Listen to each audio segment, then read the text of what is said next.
सतगुरु जोगी पीर धाम से ओम नमो सिद्धाय बाबा जी का जो मंत्र है उसमें किस तरह से सारी शक्तियां समाई हुई है। सिद्ध जोगी बाबा बना हरि। ओम होता है आकार उकार मकार पैदा करने वाला, पालने वाला और परले करने वाला, पूरी सृष्टि को अपने में समा लेने वाला ईश्वर या परमात्मा या भगवान। तो ओम मतलब आकार उकार मकार। तो बाबा जी में शिव की ज्योत और रत्नों के पाली है, वो पालनहार है पूरी सृष्टि के। तो ओम नमः के पैदा करने वाली, पालन करने वाली, प्रलय करने वाली जो शिव शक्ति है, बाबा जी शिव के अवतार हैं, शिव शक्ति से युक्त है, उसको मेरा नमन नमस्कार है। बाबा जी का मंत्र है ओम नमो सिद्धाय। तो ये ओम उनके शिव नाम को, शिव शक्ति को दर्शाता है, और नमन मतलब उनको नमस्कार है, और सिद्ध मतलब उनके पास रिद्धि सिद्धि निधि। इसमें 10 निर्गुणा, 10 सात्विक सिद्धियां, 8 निर्गुणा और 5 23। 10 8 18 और 5 23 रिद्ध सिद्ध होती है। रिद्ध सिद्ध क्या होती है?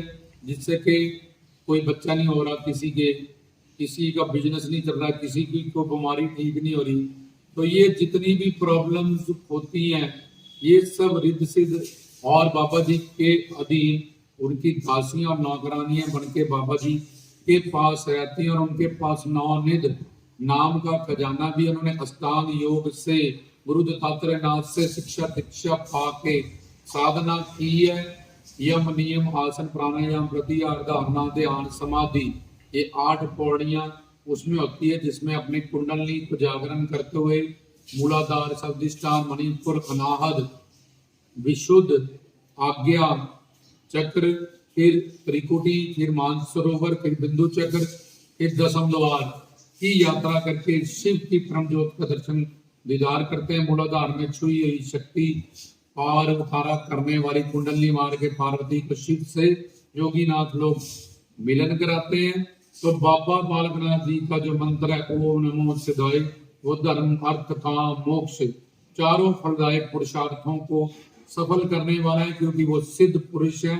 जिस काम को सिद्ध पुरुष होते हैं, जो काम उनका नाम लेके किया जाए, उनसे कराया जाए, वो हमेशा सिद्धियां सीधा पड़ता है, हमें उसमें कामयाब होते हैं, सक्सेस होते हैं, और उनके नामों में रिद्धियां सिद्धियां प्लस नवनिध नाम का खजाना पड़ा है, जिसके कारण से उनको उनका नाम और उनको उनकी शक्तियां, उनका अवतार समर्थ बनाता है। वो कुछ भी उनके लिए इम्पॉसिबल नहीं है, और वो गुरु दत्तात्रेय नाथ के चेले हैं, शिष्य हैं, उनका थापड़ा उनके पास। गुरु दत्तात्रेय नाथ में ब्रह्मा विष्णु शंकर इन तीनों की जोत है, और ऋषि अत्रि के वो पुत्र हैं, और बाबा बालकनाथ जी को भोलेनाथ का भी वरदान है, अपने गुरु का भी थापड़ा है, पिछले ऋषियों का भी उनके आशीर्वाद है। उनके गुरु ऋषि अत्रि जी के पुत्र थे, और भोलेनाथ ने भी उनको साक्षात ब्रह्मचारी 12 श्लोक पर अजर अमर अविनाशी इसी दिव्य शरीर में कलयुग के अंत तक और दिन प्रतिदिन कलयुग में उनको मानने वाले, जानने वाले, उनकी ज्योति, उनकी चौकियां, उनके कीर्तन बढ़ते ही जाएंगे। वो महान है, अपरंपार है, असीम है, अनंत है। तो ओम नमो सिद्धाय मंत्र में हर तरह की शक्ति समाई हुई है। बाबा जी शिव भक्ति से हमें जोड़ते हैं, शिव भक्ति के साथ गुरु बनाना जरूरी है। अगर गुरु पूर्ण है, तुम उनसे शिक्षा दीक्षा चोली मतलब उनसे शिक्षा प्राप्त करनी, वो शिक्षा वो ज्ञान जो तुम्हारे आगे भी सहायक हो, सेवा सेवन भक्ति का।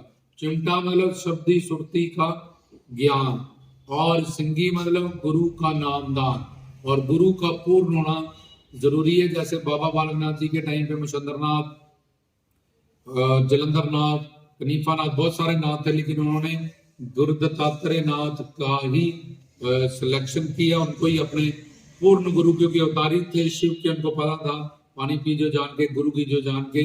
अगर गुरु ही गलत मिल गया, श्रोत्रिय ब्रह्मनिष्ठ नहीं मिला, तो फिर ये जीवन खराब हो जाता। तो 5 साल में उन्होंने शिक्षा दीक्षा प्राप्त की, गुरु की बताई की साधना की, और ओम नमो सिद्धाय जो बाबा बालकनाथ जी का है, वो हर तरह की शक्ति से परिपूर्ण और सिद्ध मंत्र में ही इस संसार के सर्व सुख देने की शक्तियां और परलोक की मोक्ष मुक्ति देने के नौनिध नाम का जो खजाना है उनके पास है।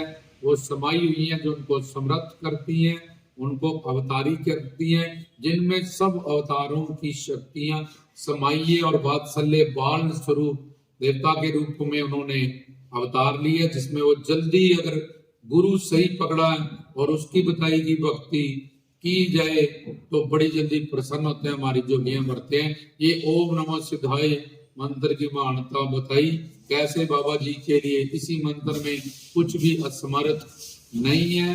तो उनके ओम का मतलब बताया, नमो और सिद्धाय का मतलब बताया। तो बाबा जी महान है, उनकी जय जयकार, उनकी लीला अपरंपार है। सब उनसे जुड़े, सत्य गुरु के माध्यम से ज्ञान प्राप्त करें, उनकी महानताओं को जाने, कैसे वो बालक के रूप में पूरी सृष्टि के शिव स्वरूप बालक है और शिव स्वरूप शरीर स्वरूप अनंत बेअंत अनंत असीम शक्तियों के मालिक है और हर सुख देने में समर्थ है।